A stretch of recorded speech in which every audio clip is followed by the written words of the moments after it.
Queridas e queridos amigos da cidade da fraternidade, com muita alegria que a gente está aqui para conversar com vocês sobre o estudo do Evangelho à luz da doutrina espírita.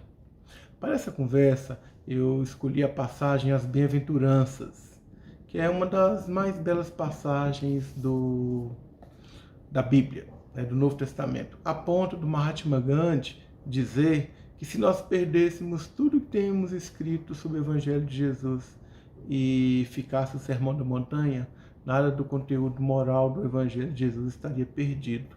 E as bem-aventuranças, ela é o início do Sermão da Montanha, que está no capítulo 5, 6 e 7 de Mateus. Nós vamos ficar do capítulo 5, do versículo 4 até o versículo 12. E a gente vai ler aqui com vocês a passagem para a gente ter uma noção do todo e depois a gente vai tentar trabalhar e estudar, aprender junto algumas partes desses versículos que são muito encantadores. Então vamos lá. Eu vou ler desde o versículo 1 para nós termos ideia do conjunto. E Jesus, vendo a multidão, subiu a um monte e, assentando-se, aproximaram-se dele os seus discípulos. E, abrindo a sua boca, os ensinava, dizendo: Bem-aventurados os pobres de espíritos, porque é deles o reino dos céus. Bem-aventurados os que choram, porque eles serão consolados.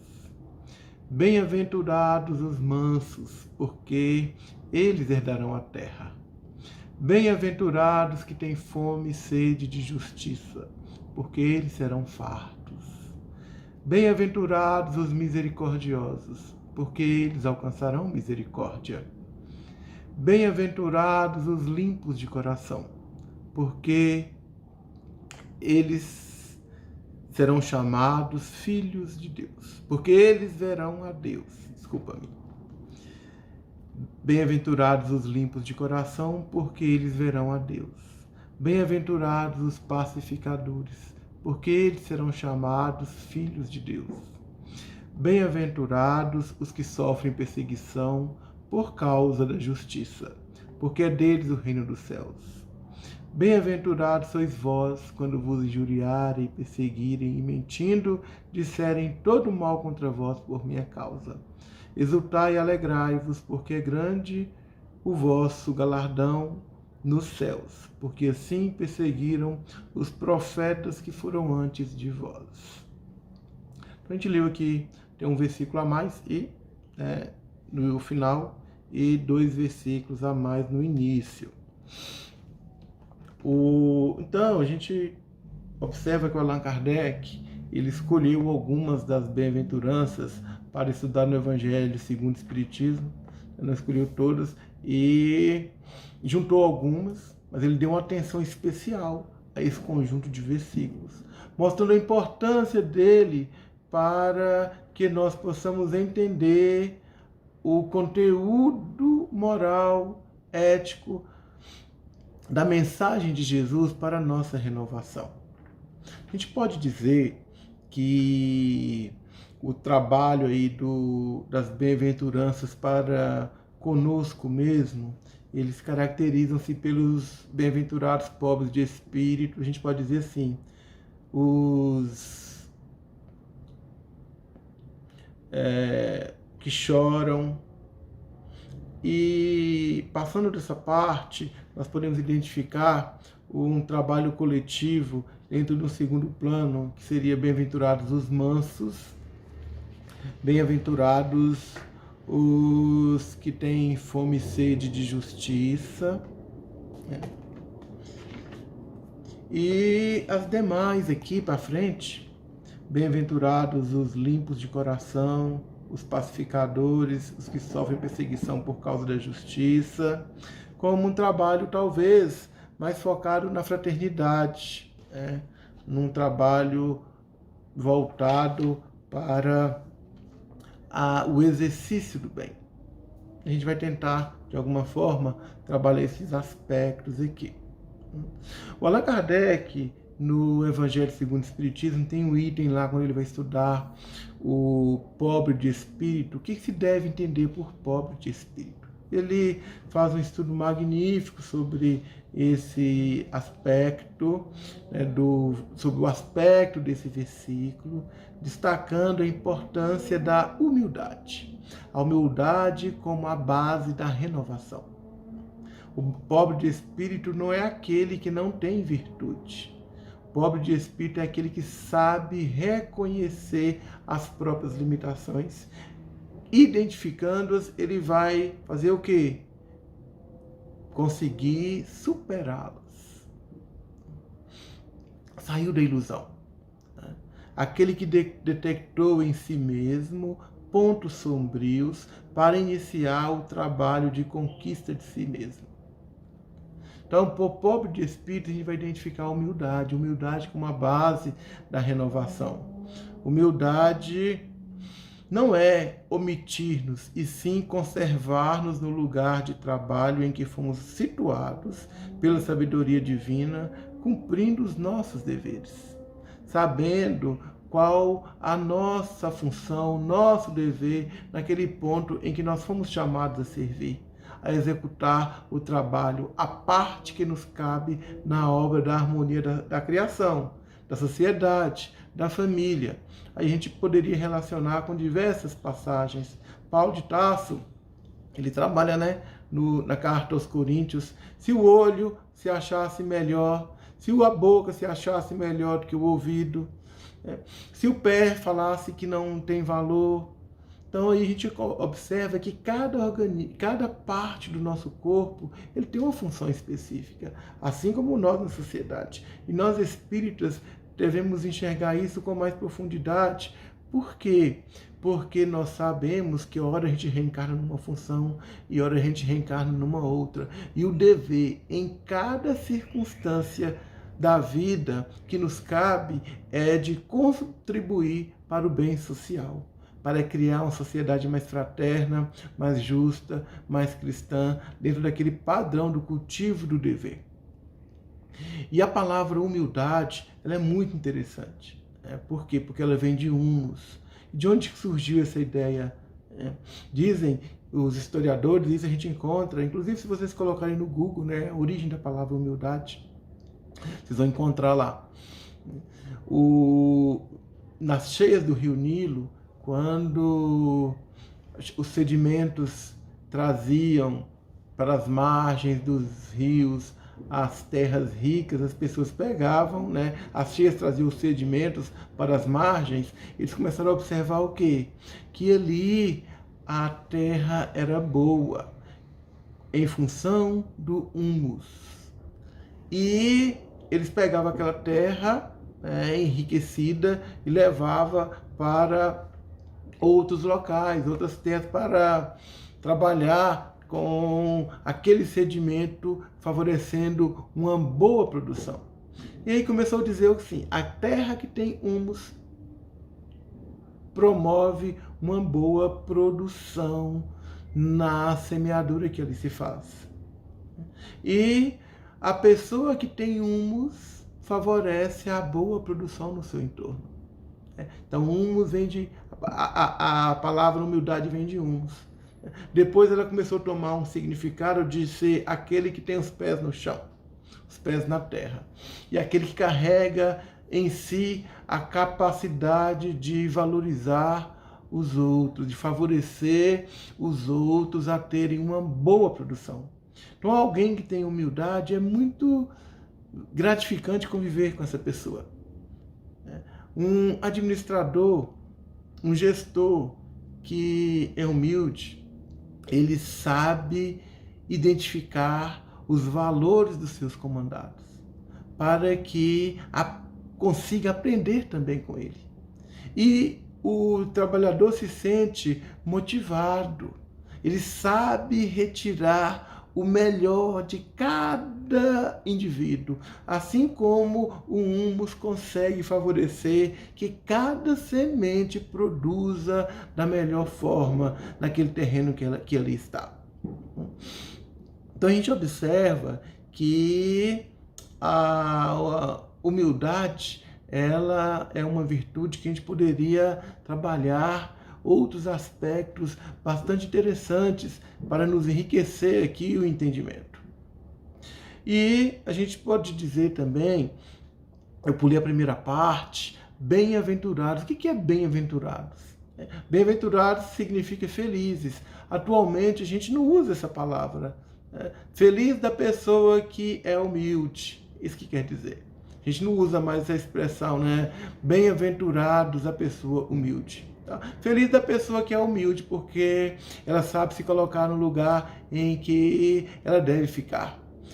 Feliz da pessoa que é humilde, porque ela não procura os primeiros lugares, ela sabe se situar, não sendo constrangida a ter que sair dos primeiros, porque tem alguém mais importante que deve ocupar aquele posto ali. Jesus falou uma passagem assim, né?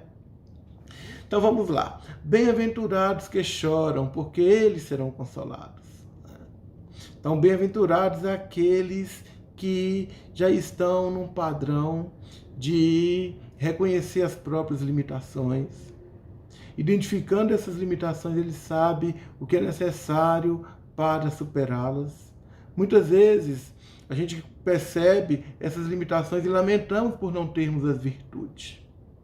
Então, o que chora é aquele que lava os olhos e com as lágrimas.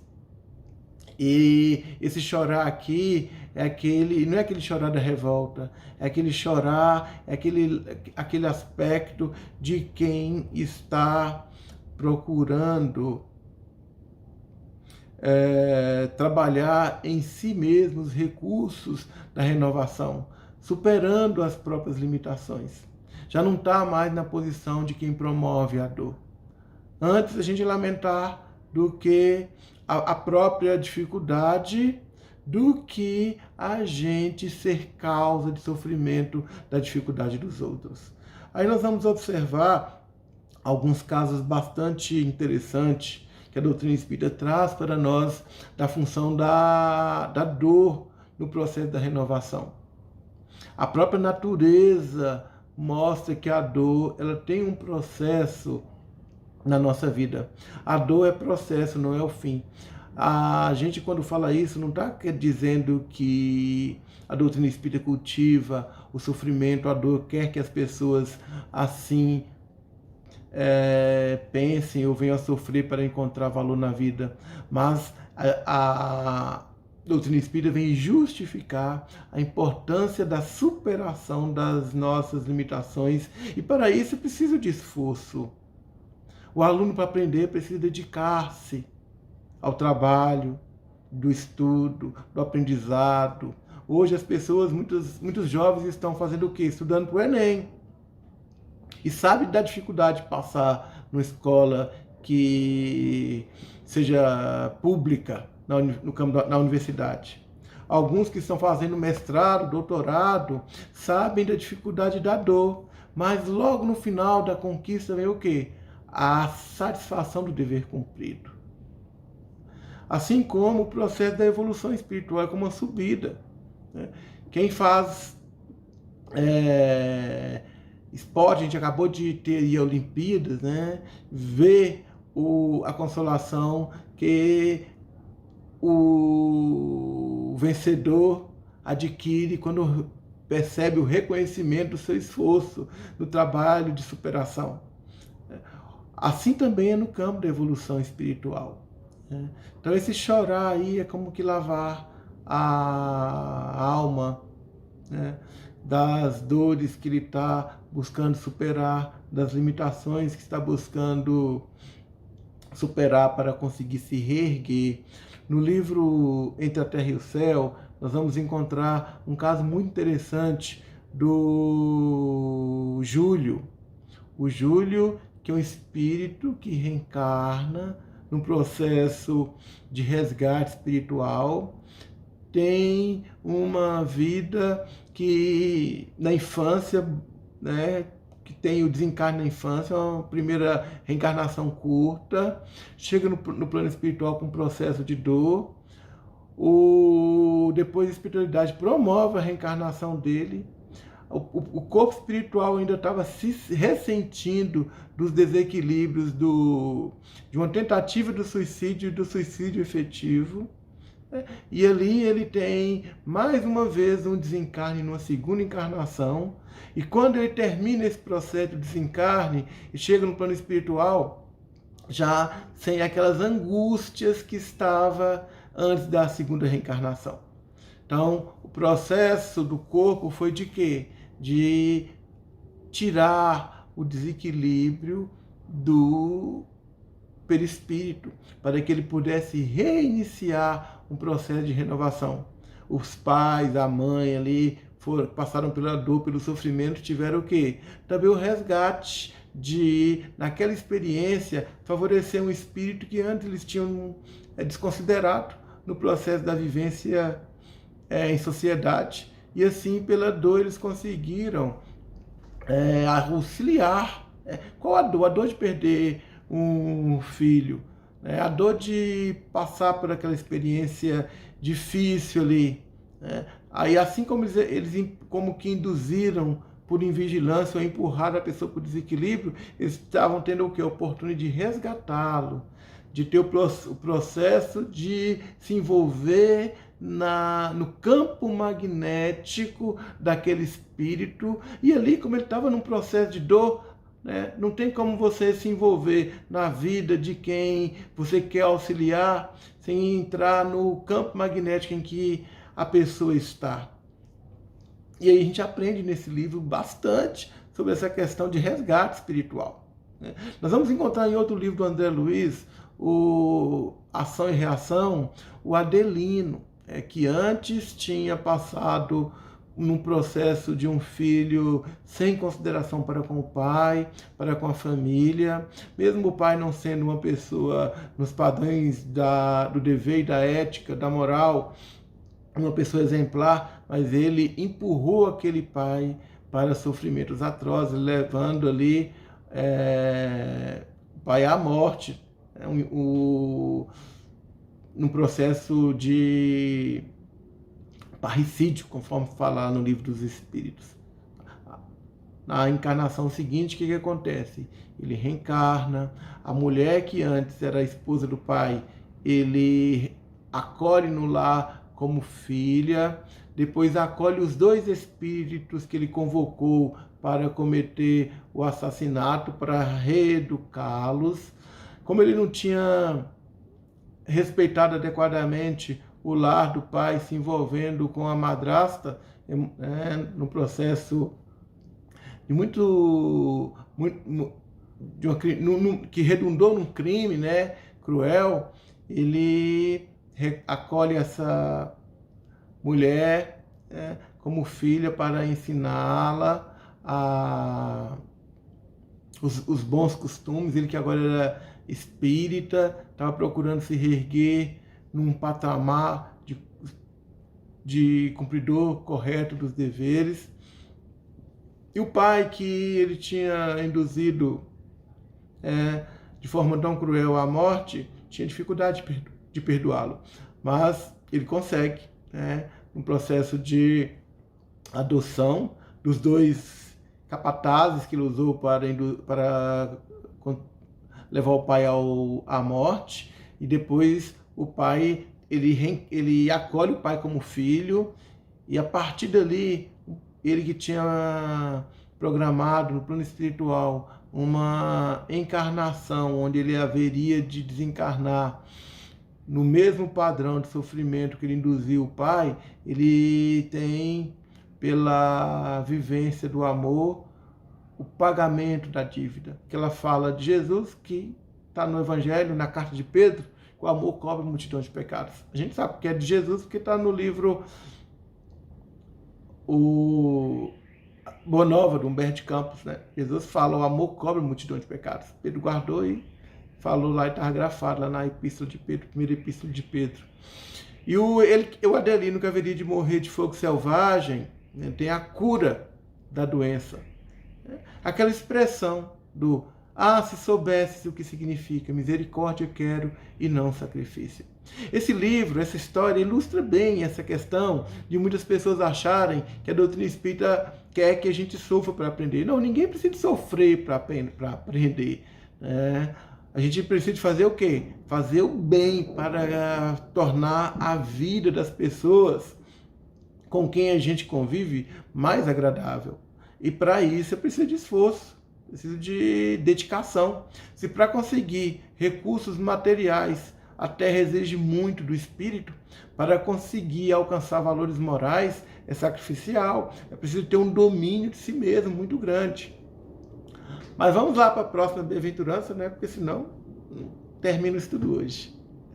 Bem-aventurados os mansos. Aí a gente começa a observar aqui já um caráter de benefício coletivo. Né? Bem-aventurados os mansos, porque eles herdarão a terra. Se a gente for olhar, quando é que os mansos herdam alguma coisa aqui na terra? Então, de qual herança Jesus estava dizendo? Jesus estava falando da herança do terreno do nosso coração, das nossas emoções. Como a gente pode explicar isso? De onde que a gente tirou essa passagem? Né? A gente tirou do próprio Evangelho. Jesus diz assim, na parábola do semeador: a semente é a palavra, o terreno é o coração dos homens. A gente pode identificar que esse terreno aí é o coração da humanidade. A gente poderia também identificar, quando Jesus fala, há muitas moradas na casa do Pai. Jesus poderia estar identificando aqui a terra prometida. Jesus poderia estar identificando aqui a terra regenerada. É um mundo de regeneração. Bem-aventurados os mansos, porque eles herdarão a terra de regeneração, onde as pessoas já saem do processo de ter que resgatar os débitos pela dor, para aquele processo onde há o esforço de aprender para contribuir com a fraternidade, com o progresso social, com o bem comum, naquele padrão de vivência de lei de justiça, amor e caridade, que a gente aprende no Livro dos Espíritos, na lei moral. Então, quando a gente aceita com mansuetude as nossas limitações, nós estamos preparando o terreno íntimo para o domínio de nós mesmos. Nós estamos preparando o terreno da nossa própria terra. E para a gente poder ser manso, precisa de ter o quê? Compreensão, porque senão nós não conseguimos. No Evangelho segundo o Espiritismo, quando Kardec trabalha aquele item obediência e resignação, o Espírito Lázaro diz para nós que a obediência é o consentimento da razão e a resignação é o consentimento do coração. Ora, se para que nós venhamos a obedecer, é preciso que a gente tenha a razão clara, o entendimento claro das justificativas, a luz do entendimento traz o que para nós? Uma visão maior. Vendo com clareza, nós conseguimos compreender. Compreendendo, nós conseguimos aquietar nossa alma. Ter mansuetude. Então, a mansuetude é decorrência de quem conseguiu já ter a humildade, ter aquela condição de quem lamentou pelo erro, mas agora sabe que é preciso conter-se para não ultrapassar as barreiras e aí vir arrepender-se dos equívocos. Já sabe da necessidade de superar as próprias limitações para que possa contribuir no momento acertado, sendo aquele sal da terra, a luz do mundo, sem com isso querer ser melhor do que ninguém, nem ultrapassando as atribuições que lhe cabe. Quando essas atribuições cabem, estão sob a responsabilidade de outras pessoas, nem também se omitindo quando é necessário ter aquele posicionamento correto, firme, honesto e humilde acima de tudo. Então, a razão esclarecida, o entendimento, a vivência, traz essa capacidade de esperar, de ser manso. E a mansuetude, essa serenidade, traz para nós o que? Uma capacidade de refletir para dominar as emoções. Saber o que falar na hora certa. como se posicionar adequadamente. E aí nós não somos assaltados pelos destemperos das emoções desequilibradas dos outros.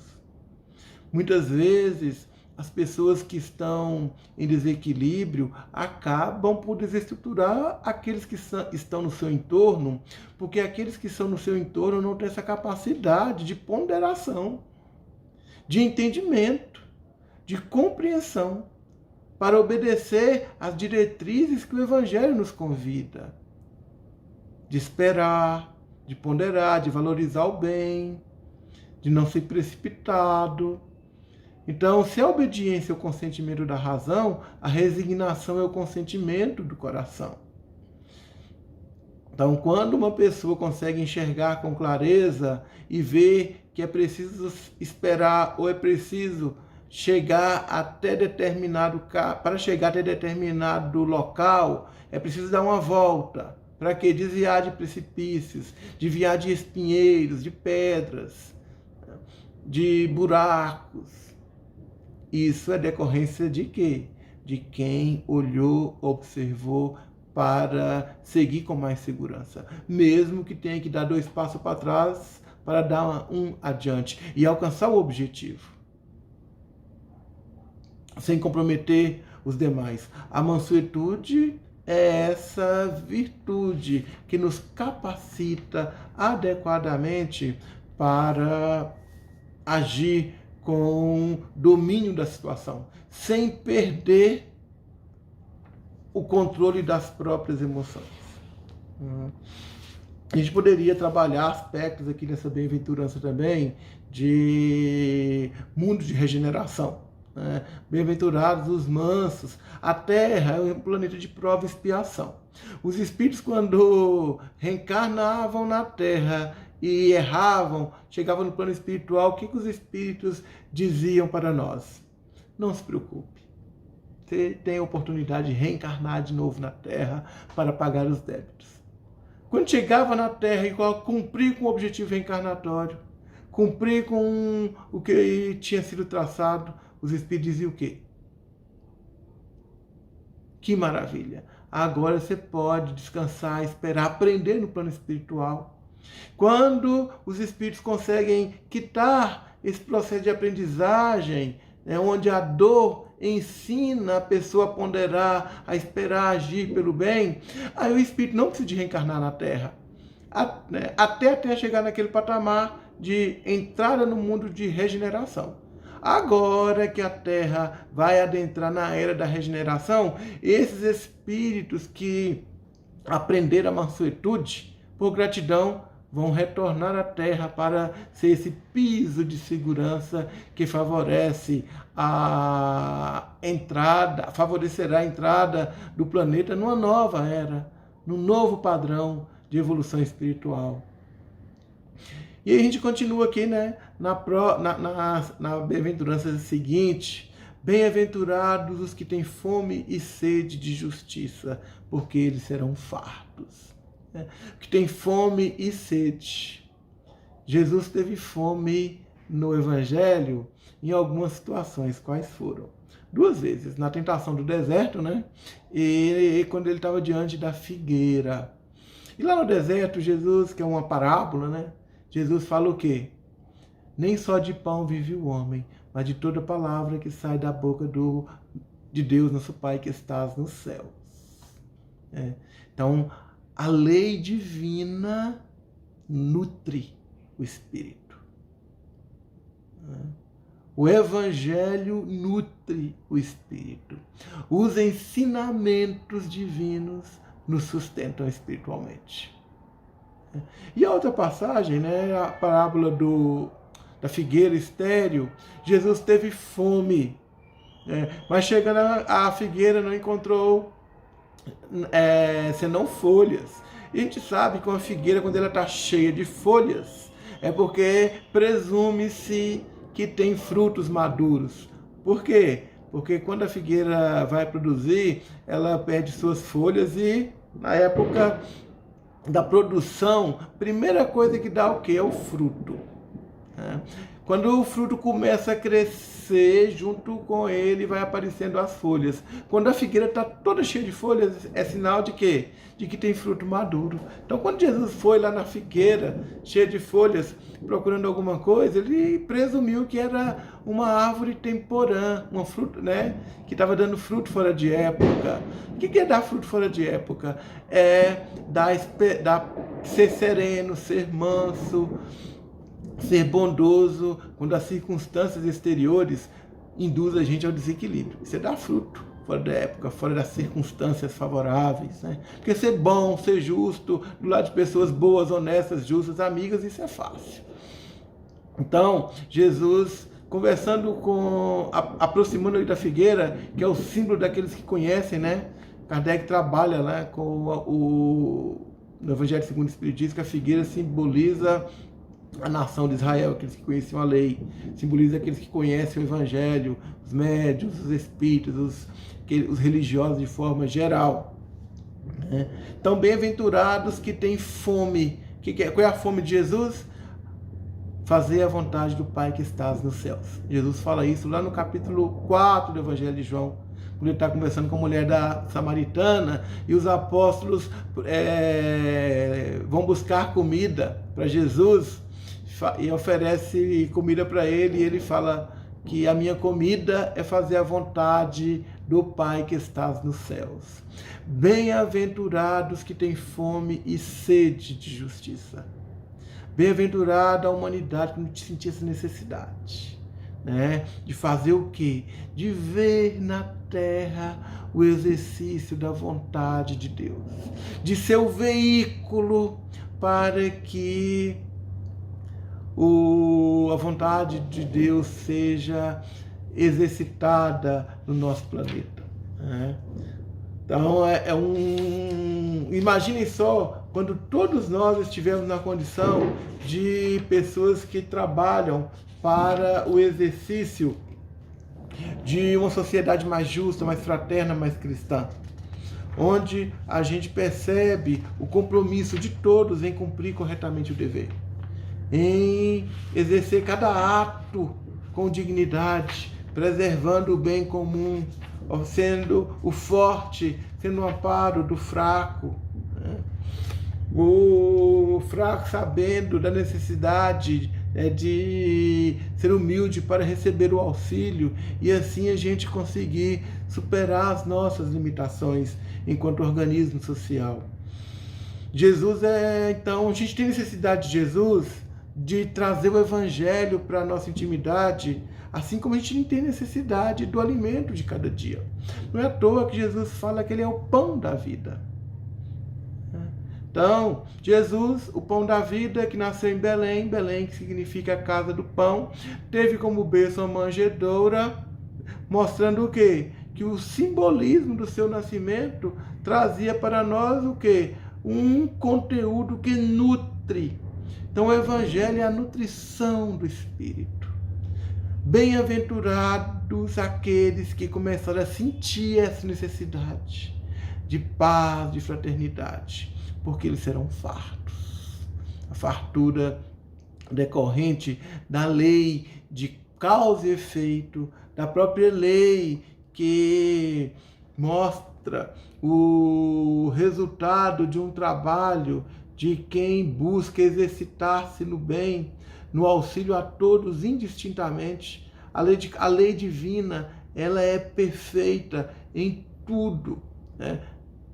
E o exercício da justiça na sociedade vai trazer esse benefício como um todo para nós, né? Imagine quando todos na sociedade tiverem essa necessidade. Haverá uma fartura no celeiro divino, no celeiro aqui do nosso planeta Terra. Para isso é necessário a base. E a base de tudo é aonde? A humildade.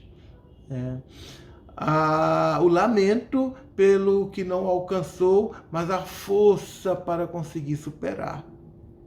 A serenidade para avançar e o interesse sincero em expressar. Por isso que a bem-aventurança seguinte é qual?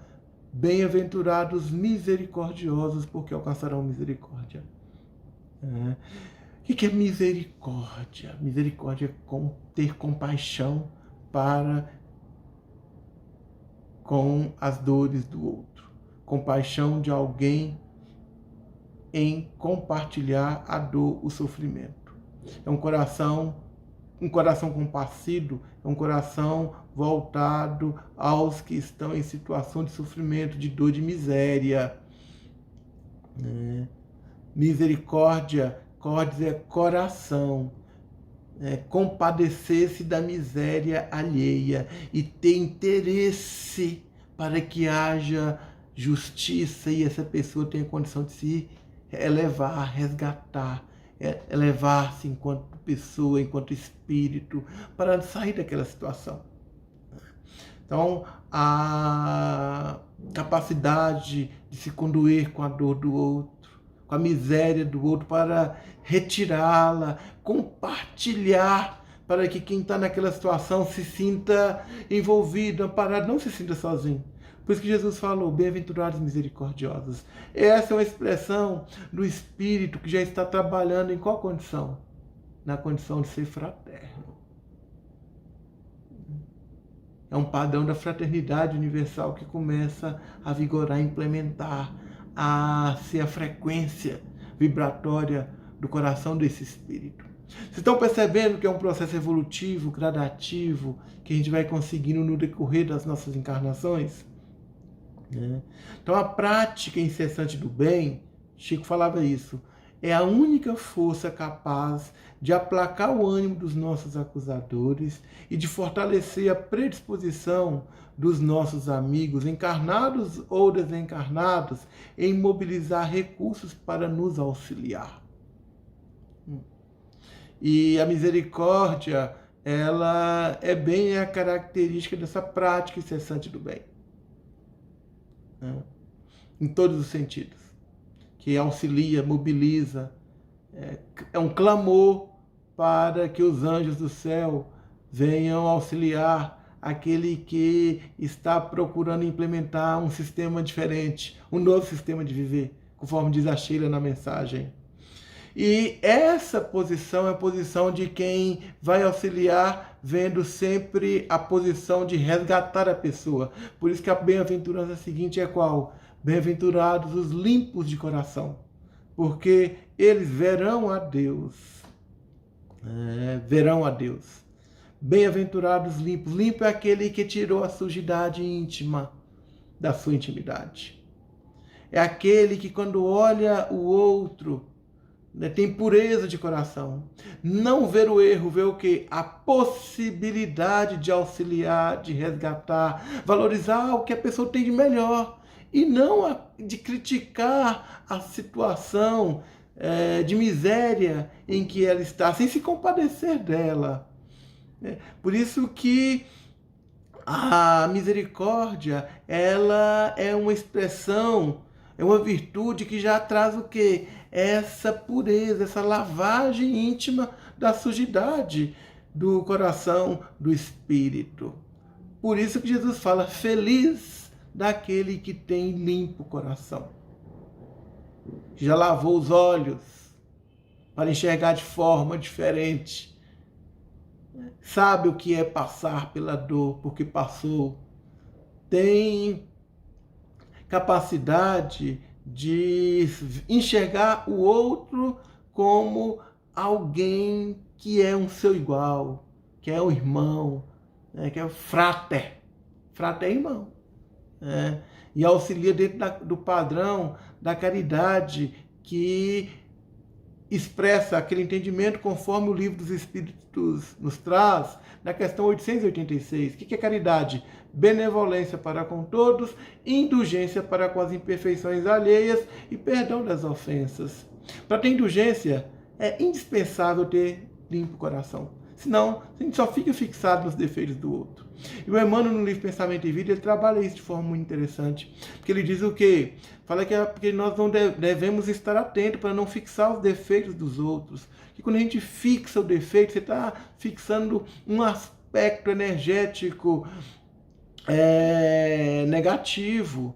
E pela lei de causa e efeito, a indução que está lá, ela acaba se refletindo, vindo para cá, através de um processo de reflexão mental. Porque a mente não é espelho da vida em toda parte, e a mente não capta a imagem que está lá. Então, quando a gente olhar o outro, a gente olha o quê? O melhor dela. Para quê? Para que o melhor dela seja trazida para a imagem, como imagem para o espelho da nossa alma, para a nossa mente, e essa energia possa induzir a gente a captar o mesmo padrão de virtude que vigora no outro.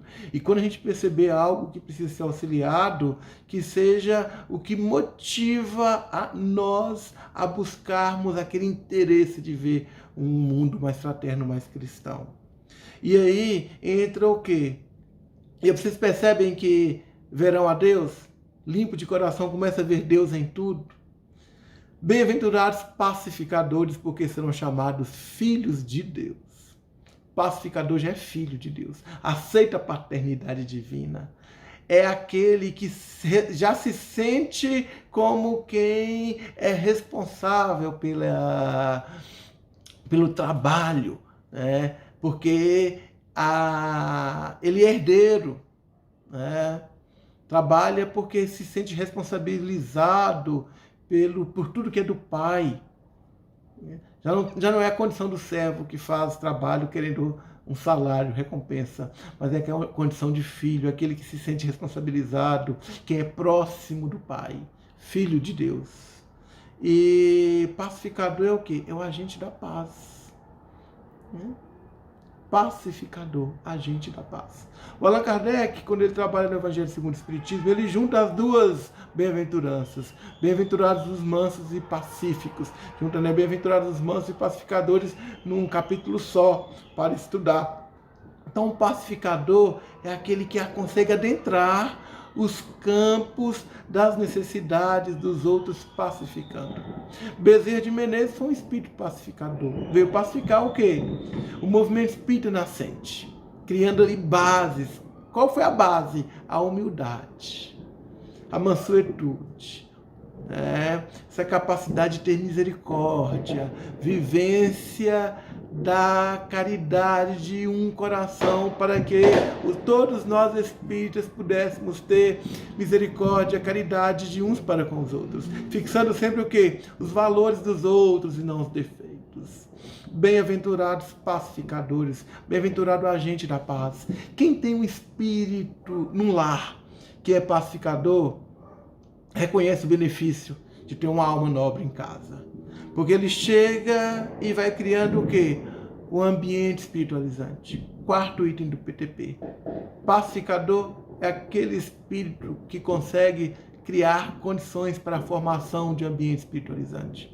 Chegou no lar, está desestruturado, ele tem como que aquela capacidade de pacificar o coração, de harmonizar as relações, de chegar no outro que às vezes está numa situação complicada e não fixar na complicação, fixar na condição da pessoa conseguir harmonizar-se, ter o domínio das próprias emoções, para que naquele lago límpido da própria intimidade harmonizada consiga refletir Deus, consiga refletir o bem, refletir a serenidade, refletir a mansuetude. É tão bom conviver com alguém que é pacificador. E qual a característica que o pacificador tem que ter? Humildade, tem que ter mansuetude, misericórdia, senso de justiça, sem ser falso por auxiliar o outro a se reerguer, mas também sem deixar de ser misericordioso, porque sabe acolher, sabe dar o quê? Esse alimento, essa água da vida, que é o Evangelho, que é a mensagem de Jesus, que é o próprio Cristo. É a vibração do Cristo que vibra, que vive na alma do coração misericordioso. E aí Jesus conclui, bem-aventurados, aliás, antes de concluir ele tem outra, bem-aventurados que sofrem perseguição por causa da justiça. A gente começa a observar Quantos espíritos vão passando na terra e por ser justos, honestos, bondosos, começam a sofrer perseguição por esse motivo? Nós vamos encontrar um exemplo muito claro para nós aqui no movimento espírita. Foi quem? Francisco Cândido Xavier. Sofreu perseguição por causa da justiça. Jesus diz o quê? Porque é deles o reino dos céus. Já vibra no padrão de quem tem a posse. Não é mais herança, é a própria posse. Vibra num plano de conseguir expressar o bem, mesmo quando num plano como o da terra, onde predomina a injustiça. No mundo de prova e expiação. Se não há efeito sem causa, tudo tem uma razão de ser. Antes, egoístas, materialistas e escravos de paixões, demos abrigo às asas da injustiça. Natural que soframos agora. Infelizmente, por causa da justiça. Tal ocorrência que se expressa nos meandros da lei de ação e reação não apenas evidencia a justiça divina, como também nos desvincula dos grilhões da culpa, oportunizando a visualização e o encaminhamento para as empreitadas mais gratificantes. Li aqui a análise que está no Luz Imperecível, quando o Honório Abreu analisou essa expressão. Bem-aventurados que sofrem perseguição por causa da justiça, porque é deles o reino dos céus. Reino do céu deixa de ser aqui uma promessa futura, mas a realidade presente para os que, sabendo por que estão sofrendo, conseguem se ajustar aos padrões indicados pelo Cristo em seu evangelho de luz, traduzindo-se por resignação dinâmica. Se uma perseguição nos atinge é injusta, torna-se evidente que estamos certos, que permanecemos com o justo, que ficamos com o bem. Isso é o bastante para assegurar a presença da verdade e da tranquilidade no coração. Podem todos estar contra nós. Se estamos com a consciência em paz, sentimos Deus conosco. E a gente precisa de ficar atento quando o mundo começar a nos aplaudir demais. Porque esse mundo aí fora, que valoriza tantos campos da injustiça, se ele começar a nos aplaudir, é sinal de atenção e de alerta.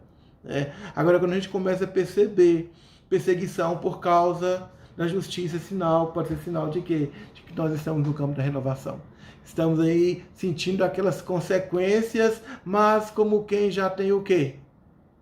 Acesso ao reino dos céus. E Jesus continua: bem-aventurados sois vós, quando vos injuriarem, perseguirem e mentindo disserem todo mal contra vós por minha causa. Aí nós observamos o próprio Cristo, observamos o próprio Bezerra de Menezes, observamos Mahatma Gandhi, observamos Martin Luther King, que sofreram perseguição por causa da justiça. A própria Madre Teresa de Calcutá.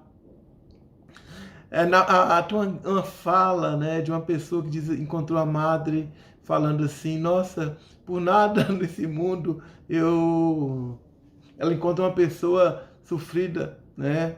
E ela diz, mais ou menos assim: por nada nesse mundo eu faria isso que a senhora faz. Por dinheiro nenhum desse mundo. E ela responde: eu também não. Ela fazia por amor. Né? Fazia por amor. E Jesus deixou esse roteiro de luz para nós. Esse roteiro para que nós venhamos a identificar nessa passagem uma linha de ascensão evolutiva para todos nós. Para a gente aprender a alcançar a condição de felicidade, de contentamento pela prática do bem e do amor ao próximo. Chegamos àquela condição de falar como Paulo: já não sou eu quem vive, é o Cristo que vive em mim. Chegar àquela condição como Paulo orienta para nós, que nós sejamos as cartas vivas do Cristo. Que o Evangelho seja lido pelos nossos atos. E para que a gente viva o Evangelho na terra hoje, é desafiador, é sofrer perseguição. E a gente observa que bem-aventurados sois vós, quando vos injuriarem, perseguiram, mentindo, disserem todo mal contra vós por minha causa, por causa do Evangelho. Isso a gente tem observado acontecer. Ser honesto, ser coerente, ser pacificador, ser manso, defender as verdades da vida imortal, abraçar o Consolador prometido e usar do Evangelho como esse Consolador que esclarece tudo, que explica que esse estado do planeta é transitório e trazer nessa fala a convicção é algo que traz paz de espírito. Por isso nós precisamos de estudar. Por isso a gente precisa de nos dedicar à prática do bem, à prática do amor ao próximo, da fraternidade cristã, da caridade segundo o entendimento de Jesus. Então, queridos amigos, queridas amigas da Cidade da Fraternidade, fica aqui a nossa reflexão, nessa percepção das bem-aventuranças como uma linha de evolução espiritual. Nós vamos entrar num processo reencarnatório como espíritos que percebem a necessidade de ser humilde, e através das várias encarnações, nós vamos aprender a ser mansos, sermos pacificadores, agente da paz e conseguir dar a contribuição de sofrer perseguição por amor à justiça. Não se alcança isso numa única vida. Não se alcança. É preciso de ter o quê? A reencarnação. Por isso que o Evangelho, por isso que a doutrina espírita é o Consolador prometido, que vem nos esclarecer acerca de todas as coisas e nos relembrar de tudo aquilo que Jesus nos disse. Então, que Jesus nos inspire, que a gente consiga convencer a gente mesmo da necessidade de investir no aprendizado do Evangelho para que nós possamos obedecer compreendendo, com a razão clara e acatar com resignação. Obediência ao consentimento da razão, resignação ao consentimento do coração, e a caridade é a única força capaz de fortalecer a disposição daqueles que querem nos auxiliar e de aplacar o ímpeto acusador daqueles que nos atacam. Que Jesus nos ampare, nos inspire hoje e sempre. Muito obrigado pelo convite, pela oportunidade de estar com vocês. Muita paz a todos.